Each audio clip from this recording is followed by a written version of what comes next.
একটা মুসলমানের বাচ্চা বলো যে উলঙ্গ ছবি দেখে, তারে একবার বলো যে এই বেটা তুই এটা কাকে দেখছ মোবাইলে, যে নারী তার বিবস্ত্র ছবি দেখছো, এটা তোর মা? এই নাফরমান ছেলেরা, আমি বুঝি না, আমরা তো চেহারা দেখলেই বুঝি। আমি দাঁড় করাই, নারী আসক্ত ছেলে দাঁড় করাই, মোবাইলে উলঙ্গ ছবি দেখো আমি দেখাই, আমি দাঁড় করাই। বেনামাজি এক ওয়াক্ত সেজদা দাও নাই, আমি এখন দাঁড় করাই। আমি ইনশাআল্লাহ কোরআন সামনে বলবো, তো তুমিও কোরআন ধরে বলবা, কসম করে বলবা, আল্লাহকে কসম করে বলবা যে না, আমি নারী দেখি না, ছবি দেখি না, উলঙ্গ দৃশ্য দেখি না। বলো, এই তোমার মা? যাকে দেখো সে তোর মা বেটা, তোমার বোন, তোমার মেয়ে, তোমার ফুফু, তোমার খালা? এই অসভ্য, তো যাকে দেখো সেও তো কারো মা। তুমি কি চাও তোমার মাকে কেউ উলঙ্গ দেখো?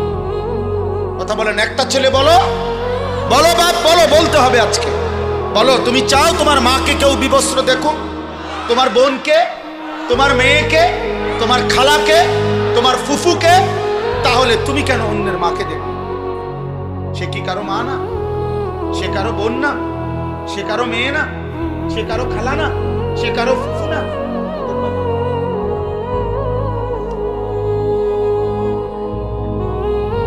তোমার রক্তে ইনসান নাই? তুমি মানুষ না? তুমি পশু? আল্লাহ নবী সাল্লাল্লাহু আলাইহি সাল্লাম এই কথা বলছেন। এই কথা নবীজি বলছেন। নবীজি, আমি তো বললাম না, রাসূলুল্লাহ সাল্লাল্লাহু আলাইহি সাল্লাম এক যুবককে এই কথা বলছেন। এই যুবকের এই কথা বলার পরে যুবকের কলিজায় এমন ধাক্কা লাগছে, যুবক বলছে, ইয়া রাসূলুল্লাহ, আল্লাহর কসম আমি আর কোনোদিন জিনার রাস্তায় পা বাড়াবো না। নবী তখন তার জন্য তিনটা দোয়া করে দিছিলেন, আল্লাহুম্মা গফির যামবাহু ওয়া তাহহির কলবাহু ওয়া হাসসিন ফারজাহু।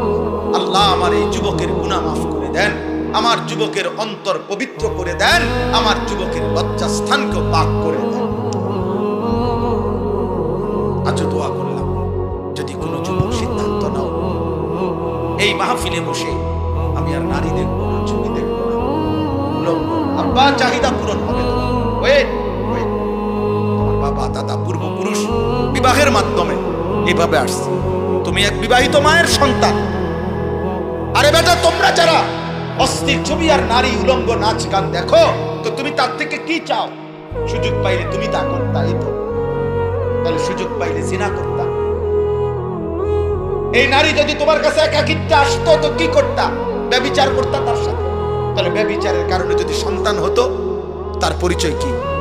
অথচ তুমি তো এক পবিত্র মা বাবা, স্বামী স্ত্রীর ইসলামের হুকুমে, আল্লাহর হুকুমে এক মা বাবা, এক নারী পুরুষ একত্রিত হওয়ার বরকতে তুমি পৃথিবীতে আসছো।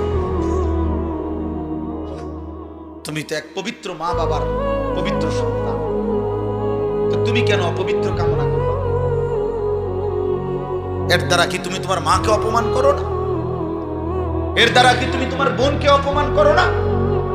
এর দ্বারা তুমি কি তোমার মেয়েকে অপমান করো না?